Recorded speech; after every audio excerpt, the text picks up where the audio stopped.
Welcome to another episode of the Misophonia Podcast. This is episode 15. My name's Adil Mutt, and I have misophonia. This week I'm talking to Yale, a software engineer in Oregon. In Portland, Oregon, actually. Yale and I have quite a bit in common, as you'll hear in the podcast. We have a lot of laughs. He actually asked me a bunch of questions, and so you get to hear a little bit about my dealings with misophonia. But this is a great conversation. Talk a lot about the workplace environment and just being out there in the world with miso. As always, let me know what you think on social at Misophonia Podcast, Instagram, Facebook, or you can email me, hello@misophoniapodcast.com. There's still stickers I'm sending out, and I'm loving the pictures I'm seeing of people posting their stickers all over the world. And don't forget, please leave a review in iTunes or wherever you get podcasts. But right now, let's get started with my conversation with Yale. Welcome, Yale. Good to have you here on the podcast. Hi, Adil. Thanks for having me. And where are you located, Yale? I live in Portland, Oregon. And before that, I lived in Denver, Colorado. How did you find out about the podcast again? I think you either emailed me or through Twitter. I don't remember. It wasn't the conventional route. I saw you had announced it on the subreddit, and I'm not terribly active on the subreddit. I just paged through it, but I think I just happened to see it when you posted it, and I love talking about misophonia, and it's not often you can get a captive audience to listen to me talk about it. So where do you usually talk about it? Do you just kind of just random people on the street, or people? I'm just kidding. But like people, do you know anyone else with it? My sister has it. And I had a therapist who here in Portland that specializes in treating it. But other than that, I've never met another misophone. Is that what we're called, misophones? I guess so. Yeah. I guess that's kind of what I've been going with. I should find out for sure. But did you talk to Dr. Marsha Johnson in Portland? No, I tried to get an appointment with her, but she was apparently too busy or something. But I was really elated to find out that she has an audiology office here and is actively studying it.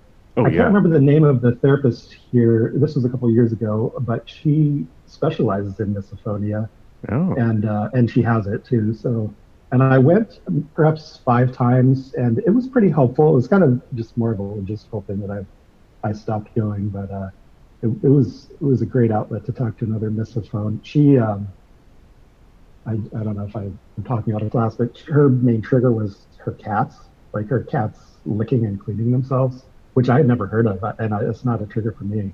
So it's always interesting to find out. Was that kind of her only trigger, or did it start there and kind of expand? She had most of the typical ones. Eating, sniffling was a big one for her, like people that have noses. The usuals, yeah. Yeah, I think the one that we didn't overlap on was cats, and I was kind of fascinated by that because we have cats and it doesn't bother me at all. So that was pretty intriguing to me. Got it. And did that help at all? The therapy that you got, was there any therapy specific to misophonia that came out of that? Yeah, we started off just kind of, she would talk about the fight or flight response, and she was saying something about how we have evolved this since caveman days because we could hear animals licking their chops. Some of that was a little far-fetched for me, but a couple of great strategies that she gave me. One was, at the time, I worked with a man who sat right across from me, and he had a really loud, startling cough. And oh God, yeah, that's one of mine. Yeah, it was painful. And so she said, instead of getting up and storming off, which is what I would do, I'd go storm off and go sit in a conference room. She said, just keep it calm. Try not to get too wrapped around how angry you are about it. Just calmly say, I'm walking away. This is causing a big response in my brain. I'm just going to go walk away and work somewhere else for a while. So you do walk away. You just don't storm off kind of thing. Yes.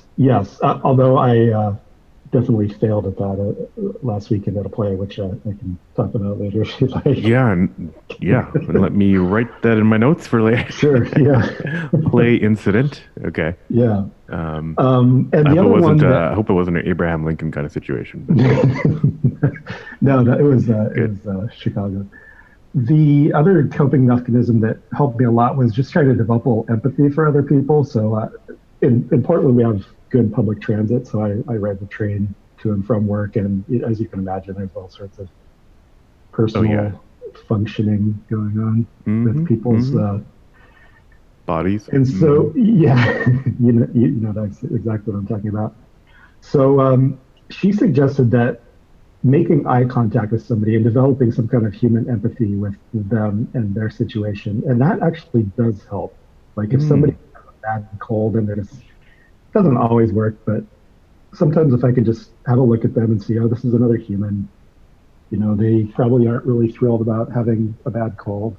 They would probably blow their nose if they had access to, a Kleenex, but they don't. So, and this Yeah. happens to me too. Like, with misophones, I'm sure you can identify. It's okay if we do it. It's okay if we have a bad cough or if we have a sniffle on Yeah, the we don't thing. But it usually really, self-triggering doesn't usually happen.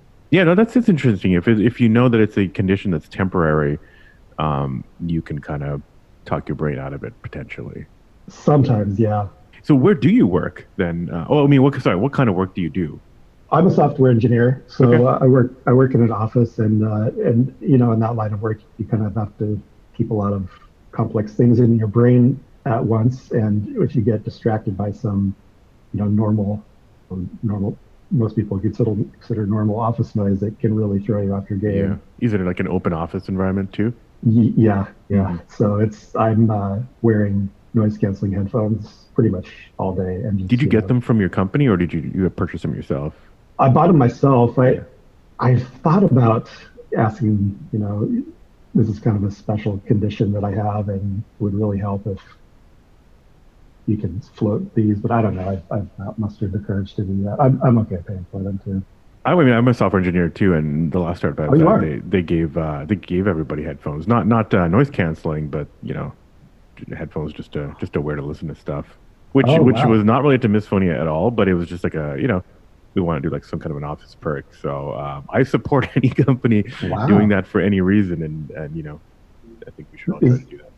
Do Mhm. you work in an open office as well? I now work from home. I was Nice. yeah I used to work when I was in offices. It was always an open office. Yeah, there were definitely you knew who was going to trigger you, and had that all mapped out, time of day and all that stuff, and Right. which rooms to go to and when to go to lunch. Yeah, just like who not to go to lunch with is all that stuff. So Yeah. but no, last few years I've been working from home remotely, so I'm not even in the same city, and that's been Wow. good. Yeah, that sounds really nice. Now, when you did work in an office, is it okay if I ask you some Yeah, go questions? for it. Yeah, yeah, yeah. Okay. When you did work in an office, did you find yourself getting constantly distracted by, I mean, were you just constantly having to leave? And Yeah, I don't know how many times I left, but yeah, I mean, there were times when I would just kind of cringe and deal with it yeah, if I knew, like, let's say you're about to finish a feature or something, and right. you're really close, and it's almost like a good time to take a break for lunch coming up. Then I'll just cringe with it. Time boxing seems to be a kind of a coping mechanism. Like if you know that the triggers it will end by a certain time, it kind of helps you get through it. So I used to Oh, do that. yeah, yeah. But if it was a kind of more greenfield thing that I was working on, that required a little bit more, imagination, concentration. Yeah, if there was like triggers happening, I would just go into a small conference room or like or a lounge area or something, or just go maybe even work at a coffee shop downstairs or something because we were kind of located in downtown San Francisco, so Oh, yeah. it So was no pretty shortage of remote yeah. workspaces. And I mean, honestly, love working with, in a team and in those kinds of environments, just because, Me too. Me just the too. energy and just being able to just be stuck on something and then just go to the whiteboard for like 30 seconds with somebody else and then have Yeah, everything solved. You don't get, it's not as easy to do that here. Working from home. So, but, I control my right. environment. So, Do you find that you had to trade your workplace triggers for home ones, like if you have noisy upstairs neighbors that no, set you I off? know, and that's one reason why I moved to a cheaper place so I can get 3 floors plus a basement, lots of small rooms. Well, not all small rooms, but lots of rooms with thick walls. So Wow. and then no one else is home usually in the day. So Yeah. it's literally just me. Um, yeah. 3 floors and a basement in San Francisco must be Yeah, finished that. exorbitant. Well, no, I'm not in San Francisco anymore. Oh, I see. I'm in Minnesota now. So, Oh, wow. So significantly yeah, cheaper. I could not afford this kind of place in San Francisco. That means, yeah. Sure. Yeah. Yeah. But those are the trade-offs you got to do. Like, if Uh-huh. you're constantly being triggered, yeah, those I remember. I used to live in those apartments in San Francisco and hear everything. Yeah. And I think I got triggered. I mean, I wasn't as conscious of it. I guess. I mean, I think like most people, you pick up triggers or you pick up sensitivities as you get older. Yes. No, I do because I heard about Miss about 10 years ago, and so I was Mhm. obviously I don't remember exactly when or where, but I obviously was looking for it and identified with it immediately. So I had been obviously getting triggered. I just don't remember. We probably block It, out our biggest kind of negative moments, but right. yeah, Yeah. I've had And it it didn't, since childhood. So me too. Yeah. I think I was 8. I distinctly remember the first time oh, I you do. felt It's this interesting. trigger. Most Yeah. people don't remember the exact time, but I've heard the age 8 for Yeah. a number of people. So tell me about that. What was that? What Oh, was that? okay. I had a friend, I guess I was second grade. I think that's about how old you are when you're Yeah. 8.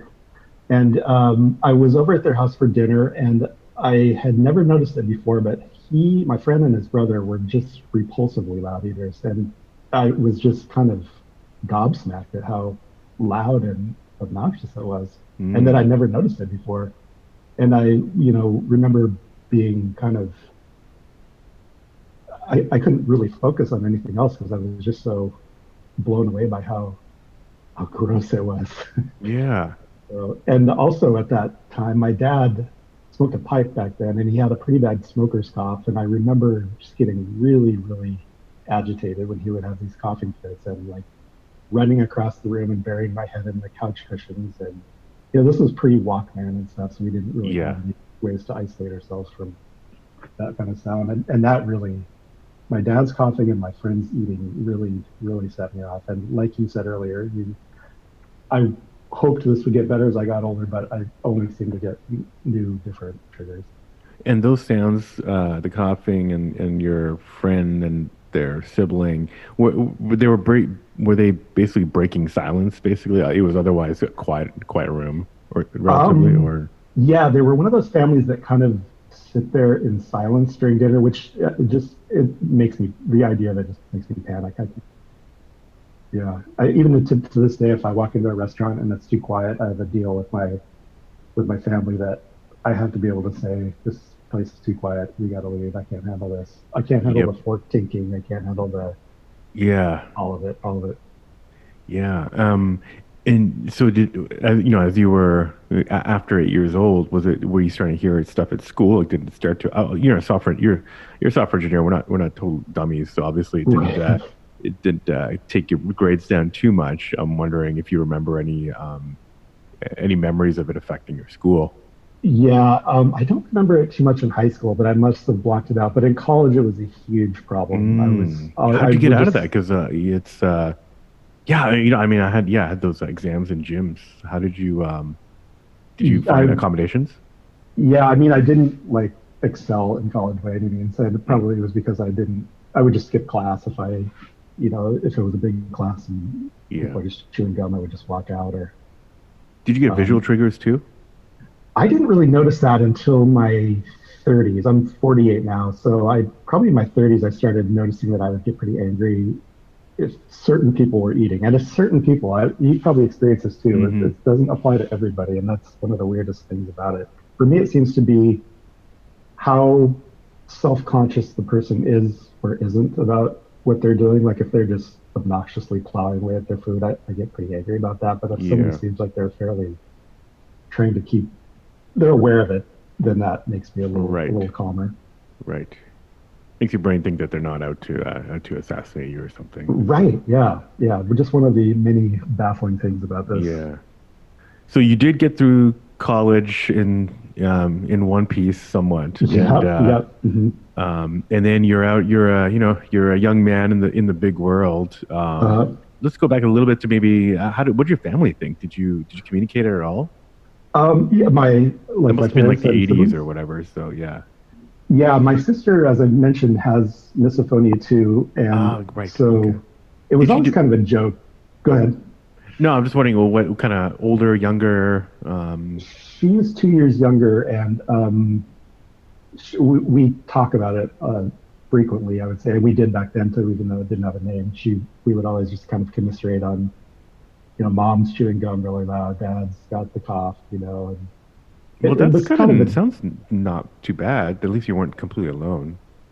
yeah. I didn't feel too alone about it, and my parents didn't ever make me feel bad about it. And now that it has a name, obviously it's much better. I can say I have this thing. If I have to get up and leave the room, don't take it personally. And they understand. Yeah, they do. Gotcha. They're very understanding about it. Well, that's Hmm. great. Okay. Yeah. Does your dad still smoke or smoke the pipe? Smoke a pipe? No, he quit about 30 years ago, That's luckily, and good so he doesn't. on for many reasons. That's probably good. Yeah, So, exactly. Yeah, I remember our drapes were all yellow from oh God, the yeah. smoke. So, yeah, luckily he quit. Well, drapes in general, but Yeah, but exactly. very cool. Okay, so yeah, you got out of college. Yeah, your family seemed to be relatively, yeah, obviously triggering you, but Mhm. on the whole, relatively good. So now, yeah, so you got out in the world. Did you start going to work right away, and were you just kind of being hit by triggers everywhere, or Uh, yeah, I definitely, the first time I started working in an office, well, my first job, I had my own office, which was odd because oh I've never yeah, had one yeah, me since. too, actually. Yeah, It's not weird. that's kind of ended around the somewhere in the 2000s, but yeah. Yeah, that just it seems like unheard of unless you're, a fancy person. Yeah, it was a problem. I should have known that it would be a constant set of triggers, but I just wasn't prepared for it, and it was fairly overwhelming. And back, this would have been the late '90s, early 2000s.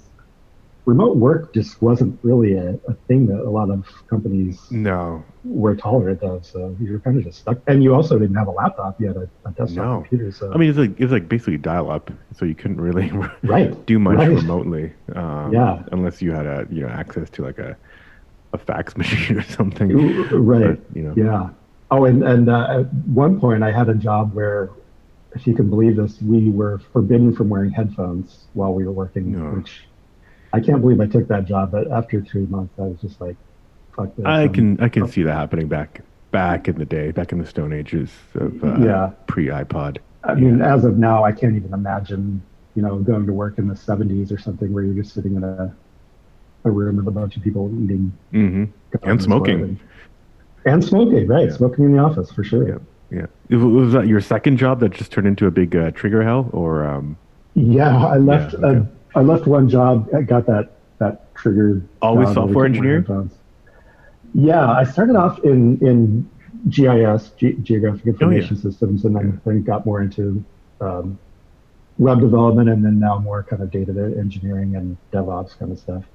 Oh, okay, okay, cool. Well, Yeah, what kind of languages and just slight tangent, just because I'm interested. sure, What sure. kind of stacks are you? Um, well, I did Java and enterprise Java for Mm. many years, and then I kind of got pretty burnt out on that, and then I switched to Ruby and Rails, and I did that for about another 8 years, and now it's more Python since I'm doing data engineering and backend stuff. It's Python and automation stacks like Ansible. Oh, it's funny. Is that what You have is? a very your career kind of mirrors mine, but except when you were doing Java, I was doing hardware. I was originally a hardware engineer, but Oh, then I really? Wow. switched right to Ruby on Rails for like about 8 years, and now it's a mix mash because there's so much. I use Flutter for Yeah. mobile stuff, a bit of Oh, Python, wow. That's cool. Node and Rails, and then yeah. I don't have to do these days. They're not. You don't have to do a big back end for every project anymore. You can do a lot of serverless Right. stuff. Yeah. So Yeah. Wow. That's wild. um, We do kind yeah, of we have should talk a. about that another time. I mean, in Yeah, general, for sure. just kind of. Yeah. But another reason why I asked that was just because Dr. Marsha Johnson. I Hmm. see her now every year at the Misophonia Association convention, Yeah. and she said that 30% of her clients are engineers. Is that And right? so, So I led kind of like a little table talk, or not table talk, but kind of a roundtable discussion, impromptu one, and there's a lot of people there and interested because, and we, obviously we don't know anything about this. Well, no, don't know as much as we Huh. should know about misophonia, but there seems to be a high prevalence. Wow, that's pretty And fascinating. that's Now, another did thing that motivates me to try to get into these, the HR departments of tech companies who are yeah. fighting for talent. And if we can give them a competitive advantage by giving them ways to talk about misophonia and just give away goddamn headphones, and that can bring in like maybe some great engineers. Anyways. Yeah, for sure. That's really interesting. And did she specify whether it was software engineers or any kind of engineer? No, 'Cause, no, yeah, I forget if I'd even asked that. there was an article just in the past week or so about how misophones are predominantly introverts, and I wonder if that's why so many engineers It's tends to draw introverts as well, I think. Yeah, I don't know what's the causation there, or if it's kind of like mutually reinforcing. But yeah, yeah. I mean, obviously we enjoy silence. Um, Right. maybe with some Except background in noise, restaurants. but we Yeah, like to yeah. concentrate. So, and we just happen to be a profession that requires um, periods of intense concentration. So it's Right. maybe it just yeah, maybe a high percentage of misophones end up in software because of that. I'm not sure. And also, a lot of us end up in open office environments more than Yes. that's another kind of Very, factor very there, very unfortunate. another variable. Well, Well, I there's often there's a wonder, yeah, go on. I was just going to say, I often wonder if I weren't a software engineer or I weren't Mm, working in this kind of environment, what would I do? I mean, I've worked in yeah, restaurants and that's actually not bad because it's pretty noisy, but what if I had to be like a EMT, where I always see them parked eating lunch together in the car and I think, oh my yeah. God, I could Oh not God, handle that. yeah. Yeah, that's no, that's an interesting question. Yeah. I mean, at this point, I wouldn't give it up because I like kind of like where I've kind of navigated to now. But yeah, you're right. Yeah. I think the open office just came up, well, I don't want to say out of the blue, but it did kind of like hit every company sometime around 10, 15 years ago. Now there seems Yes. to be a movement Yes. away from it, which I try to Right. tell everybody, whether we, we should just attach ourselves to that, add our voice to that movement because it's, uh, just, Yeah. And it seems like there's a lot of lip service about moving away from it, but yeah, a lot of companies don't actually follow they don't through with actually it do it. or, yeah. Yeah, they're not fully do it, and they're well. I mean, theoretically, I mean, I like the idea of working around everybody just so that you can Yes. quickly ask questions. So I don't. It's not. It's. I think what I like companies that have multiple, and I kind of that's one reason why I set up my house to just have different places to work, and so Yeah. I like offices that have different kind of like quiet rooms, open office, maybe kind of like half open, kind of With um, yeah, some look kind of little loungy, mix of, kind of more, right. yeah. So Yeah. so having the ability, knowing that I have the ability to move around, That you're not just just helps. stuck at that desk, right, in a big Yeah. row in a big room with a bunch of other people in their functioning for sure. Have you worked with anybody else that has misophonia? No, I mean, I think it's fairly common that if you say you're really bothered by the sound of people eating, a lot of people will say, I have that too. A lot of Yeah. people are actually bothered by the sound of eating, but I think that's pretty distinct from our thing. Yeah, that's what makes it hard to explain what we have, I think. It's Exactly. like Yeah. people just assume it's like a small spectrum and they're on one side, you're on the other, when it's more like a big step function. Right. Yeah. And I kind of worry that it will become like OCD, where like a lot of people say they have it, but very few people actually Yeah, have the. it's kind of used casually. Yeah. Right. Yeah. And it's kind of cheapened it, and I hope that doesn't happen with misophonia. Yeah, we'll see how it progresses. And that's one reason why, I mean, this podcast is it's mainly by misphone for other misphones. I'm not here to Yeah. just kind of like try to convince other people to start using the term. But Yeah. it is part of the yeah. At some point, we're gonna have we want to push through into the mainstream, and then it'll be interesting to see what happens. We'll just Well, I'll just deal with the ramifications then. Right. Or you and I can start a misophonia-based startup. I'm not sure what the business model would be, but we can do the software engineering for it. Yep. Yeah, there are. Yeah, I mean, yeah, there. I mean, and these AirPods and various Uh-huh. earpieces are kind of seem to be going in that direction where, well, noise canceling everybody knows about, but I think Right. it can be done a little bit. Yeah, maybe it could be taken to the next level. So, Yeah. or we'll join Elon Musk's Neuralink company and just kind of Yeah. Right. go right into the brain and slice this thing out. Wouldn't that be great? I mean, it would be so. You probably have heard misophones tell you that they wish they were deaf, and I've Yeah. found myself saying that too, although I don't think I actually wish that. But would I just to imagine not having to think about this thing that just takes over your life and makes you seem like a fussy asshole, Yeah. would just be such a relief. Yep. Like socially, it has to like affect the outside of work. I know we talked about work and whatnot. Yeah. Well, I would say I would decline to go out to eat with certain people. Yeah, I mean, you find yourself kind of making Okay, I thought you excuses said not yeah. to. I Yeah, decline to talk about it, but no. Okay, you're yeah. saying. Oh no, no, no. Yeah, there are certain people I would just prefer not, even though I really like them and think highly of Yeah. them. I know that they're loud eaters, and I would just Mm-hmm. take the pass on going out to eat with them. Um, Going to things like movies and plays, I'm very iffy about that in Yeah. general, just because I know, for one thing, when I go to something like that, I'm already anxious about something triggering me, so it's pretty hard to get into a relaxed state, which kind of leads me into that play thing I mentioned earlier. I went to a play with my wife and daughters, and as we were standing in line to get in the theater, they were selling candy. Mm. And although there was a sign right at the entrance that said no food or drink in the theater, so I was saying, okay, great, no food or drink in the theater.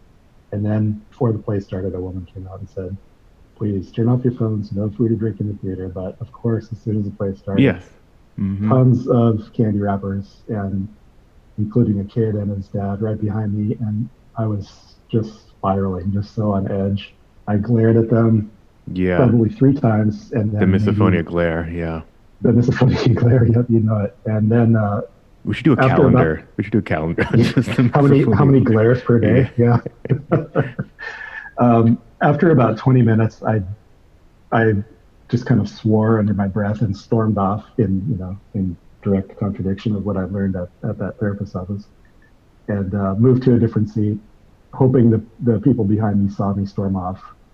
And then at the other seat, it was a bunch of people with bad colds, so I just left. I went home, and that was I felt really bad about that situation because it seemed like there was a whole theater full of people that were at ease enjoying the play, and I was completely unable to focus on it and just really spiraling. And so that was a big bummer.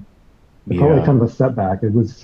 I just told my wife, I don't think can, you can, I don't think I can do stuff like that anymore. It's just too much. Yeah. One time, yeah, when we have season tickets to like a local children's theater, and yeah, Hmm. that's always the fear. There is one time when I just had I usually have a hoodie on or whatever, and I just put on earbuds and just listened Hmm. to something Oh, while the play was going on, and does that help? yeah, it helps. Yeah, Huh. and it doesn't take up much. It's not very noticeable, and sometimes it's just having it there, so it's like Right. you can just bring it out if you really need to. So The then hoodie is so that you don't see.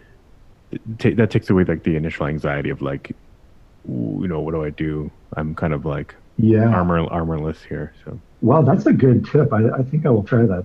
I was your previous guest. You were talking about the headphones at the movie theater. I've heard about that, but I've never tried it. But now I kind of want to give it a try. yeah, I've tried that too. Yeah, those ADA things, and that didn't work for Yeah. me. But Oh, it um, didn't. it didn't work for because I think all it did, well, at least the ones I tried, it just kind of like it pumped up the voice, but then it also pumped up kind of the high frequencies of the voice, and it didn't really mask much. that was around me. So Oh, and then you're just getting a lot of treble blasted in your ears, I suppose. So, yeah, yeah. So but it works for other, and they're always there. I think even like a theater will have them. I've heard that it's not just movie theaters that um, oh, I think, but I don't know how that would work because it's not recorded sound. I don't know. I don't know. We'd have to find out. But I huh. just carry some earbuds or something in your pocket and try that out. Yeah, I will. I don't know why that never occurred to me before. To A just, lot of theaters now also have like a quiet room or quiet rows at the back. I've been to some concerts recently where they say, you know, if you need to, like, I think it's for people who have other, you know, other sensory processing disorders, maybe a little autism. And so there are, I know the uh, theater I go to, there's like a quiet room at the back. It literally says quiet room. And I think you can just kind of go there wow. if you need to. No eating or no talking is allowed in these quiet rooms. I would assume no eating, no talking. Yeah, Wow, yeah. I mean, that's a if there was, paradise. I would just go out in the hall. Yeah. I mean, there's nothing else you can do. So, Yeah, you're right. I think there's a lot more awareness about these sorts of things. And I don't, everybody has something, as my wife is fond of saying. And so this one, seems like it's coming to the forefront a little bit more. It's a thing that has a name. yeah, yeah, yeah. There's everyone's been. How did you find out that it had a name? When did you first realize it? I think it was maybe 10 or more years ago. There was an article in the New York Times, something like "Do certain sounds drive you crazy?" That was the first time I had heard that name, and periodically you'll see another article about it, or about word hate, which I also have, and I don't know if that's related. Do you have that too? What Where the word? certain word hate, like certain Oh, words, really trigger me, like uh, milk or meal. I get very oogie whenever or oogie is one really? too. I had never heard. I hadn't heard about word hate. Interesting. My two young daughters both seem to exhibit some of that too. We often will sit around and talk about the words that bother us. Oh, okay. So do they have misophonia at all as well? They, I don't think they do. They kind of exhibit different misophonia-like traits, like word hate. They both seem to have that. My younger daughter's really freaked out by knuckles popping, which uh, Gotcha. which doesn't bother me at all. So that's weird. And I don't know. They don't seem to have it anywhere near as badly as I do. So, and I hope it stays that way. I've tried to be careful about putting too much pressure on them to appease my needs, but Right, but they are aware that you have misophonia. they are. And in fact, we have found that if when we're eating dinner together with our as a family, I will stand in the kitchen like 10 feet from the table, and that Yeah. seems to put me at ease, and nobody seems to mind because I'm still active, I'm still participating in it. Yep. Ah, interesting. They know that if the yeah, that's a tip I found myself giving on that subreddit a lot just because it has worked so well for me. I mean, some families are really hung up about people sitting together at a Right. table, but luckily they know that if they're eating ice cream, they should use we have a collection of plastic spoons that they use. So they go upstairs and Mm. eat ice cream with a plastic spoon so that I don't get freaked out and they know that if they're walking across the hardwood floor, they should not dig their heels in too much because that's another trigger. So it's just kind of, I mean, it's comical when I sit here and list them out, but it's, No, no, I don't it, think it's comical. I know it would be comical to yeah, to yeah, the others, let's call the them. others, But yeah. um So we've come to a nice arrangement about it. And there are times you can probably identify with this that I see them accommodating me and it makes me kind of guilty, that yeah, the they're guilt. going, they're, yeah, that they're tiptoeing across the floor when I'm home. And I mean, they don't seem to mind going upstairs to eat ice cream with a plastic spoon, but I mean, they're very understanding about it. And I've made a point of saying, this isn't your fault. It doesn't mean you're doing something wrong. It's just this thing I have. Yeah, that's kind of And I've heard. You know, I'm sure you read about it, but yeah, I've heard people try to suggest that people spin it where it's not immediately attacking the person for making the sound, but more yes, acknowledging, having a self awareness to acknowledge that it's their own inability to process the sound properly. Yeah, for sure. Yeah, you never will get far with lashing out and blaming people, as I'm sure we've all learned. That Yeah. was actually something I had to overcome early in my marriage because, when you are close to somebody and you live with them, you tend to feel like you are entitled to lash out about them, about the way they walk or breathe or Right. eat or whatever. But if it slowly, I've learned to approach it more gently without blame, and that works. That seems to work pretty well, and my wife's very understanding about it. Seems like the family you grew up with and the family that you have now seem to be, compared to others, it seems to be relatively you've kind of got a relatively good situation there, luckily. Yeah, yeah. I mean, you see on that subreddit a lot of people saying stuff like, I said I can't eat around my dad, and so I'm moving out, or Uh, just these really awful there's awful stuff, situations. yeah. And yeah, And on the Facebook as well, it's similar thing. Yeah, I guess most people who have the energy to write stuff down are gonna point out the most negative things, and it's right, cathartic, and it's not to criticize that. It's kind of what they need to do. Um, right, yeah, yeah, so that tends to kind of take over a lot of the discussion, which is not bad. I mean, that's people at least they're expressing themselves, and other people can offer tips. yeah. So what other yeah, are there any kind of interesting other coping mechanisms that you've come up with? It seems like you've tried a lot of things. Any other coping mechanisms you come up with over the years?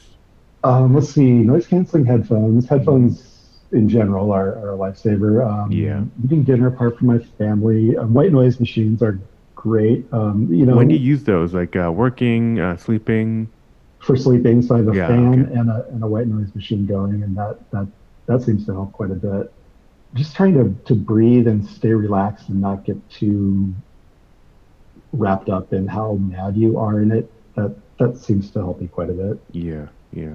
Not always though. It's so weird that sometimes you just there's no way to get around it. Yep, yep. At the time of recording, Thanksgiving is next week, Yeah.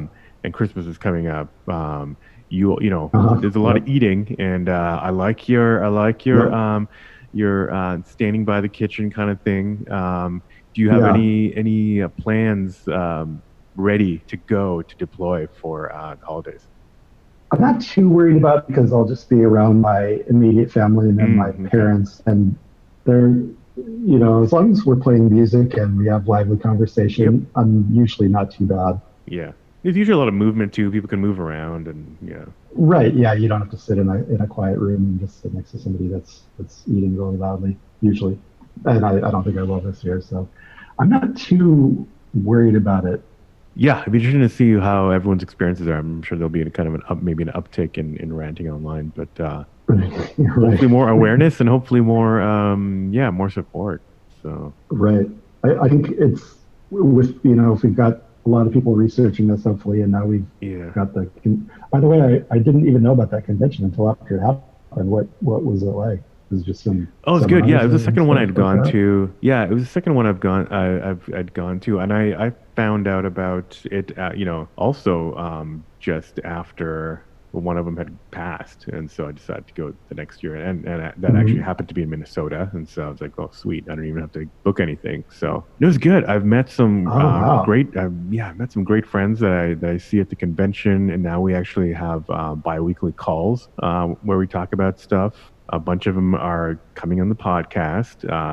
Amazing stories that you're going to hear soon. Wow. Great. And yeah, and you get to meet people like Marsh Johnson, and you hear about some of the latest research from Dr. Kumar and Michael Menino. They're all, I've seen presentations by all of them there, and so and yeah, and the presentations are great, but the best part is kind of like the in person version of this, where you're just talking to other Right. Yeah. misophones.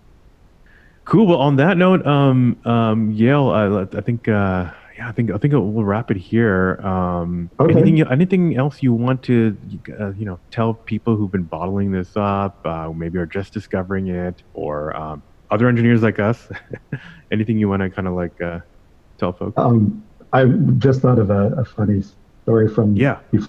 before misophonia had a name. This was probably in the early '90s. I had this girlfriend who was a pretty loud eater, and was a point of conflict between us often. And one night we were driving to a concert in her car, and she was eating pizza in the car pretty loudly. And so I asked her if I could have a bite of it, and I rolled down the window, threw it out the window. I'm silently clapping.